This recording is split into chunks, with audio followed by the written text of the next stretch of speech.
I toured Georgetown my junior year of high school, and there is just a feeling that you get when you walk on campus.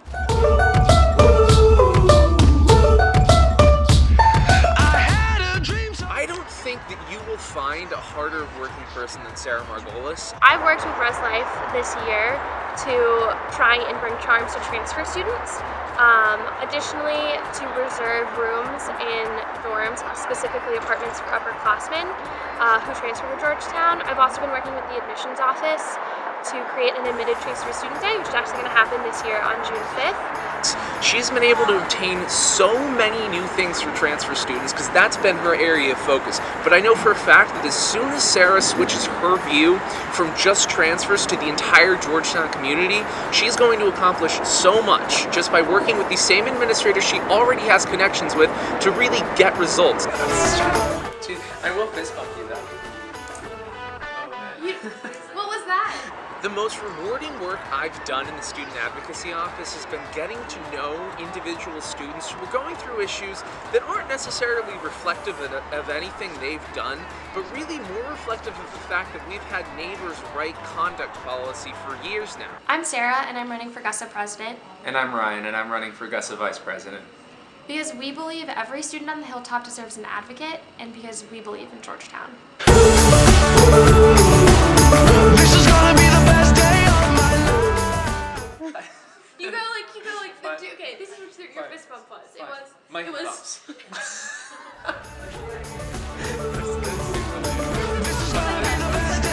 is gonna be the best day of my life. For real.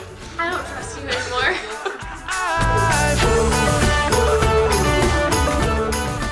The most pressing issue that will face the next GUSA executive is the 2017 campus plan.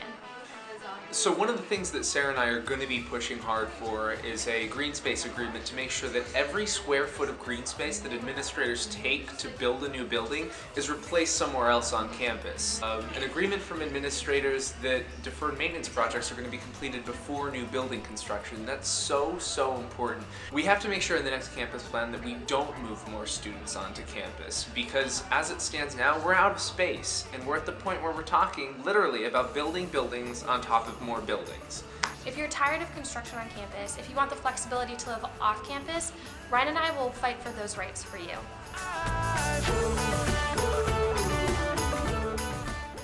So there are tons of students who have internships and don't have the means to pay to go to and from those internships. So Ryan and I want to start a Smart Trip card program to provide students Smart Trip cards to go to and from their internships. The university also needs to hire an event assistance coordinator for students with disabilities. We also want to ensure that student groups know exactly the resources they have available to them to make sure that their events are more accessible to students with disabilities.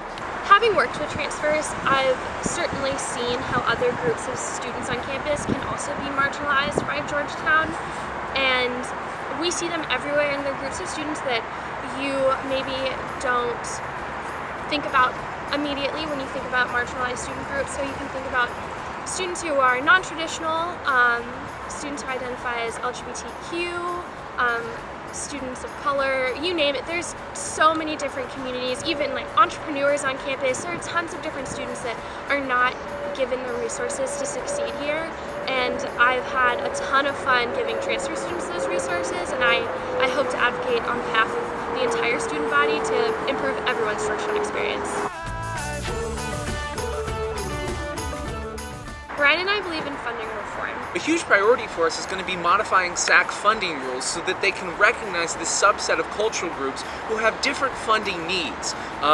So that means making it so that cultural groups can spend more of their money on food, because that's what a lot of their events revolve around. Additionally, we want to reduce costs that are very common to multiple student groups on campus. For example, this semester alone, SAC groups will spend over $15,000 on GAPD. Ryan and I believe that an untapped resource at Georgetown is our alumni network. We also believe that tons of student groups don't have adequate funding, and we think that we can put these two pieces together to better fund student groups and to engage alumni.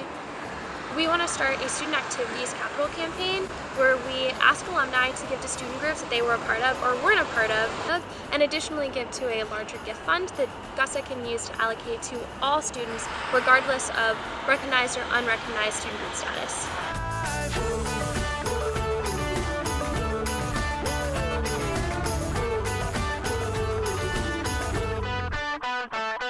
Like pictures? Yeah, Those are yeah. so Yeah, that's actually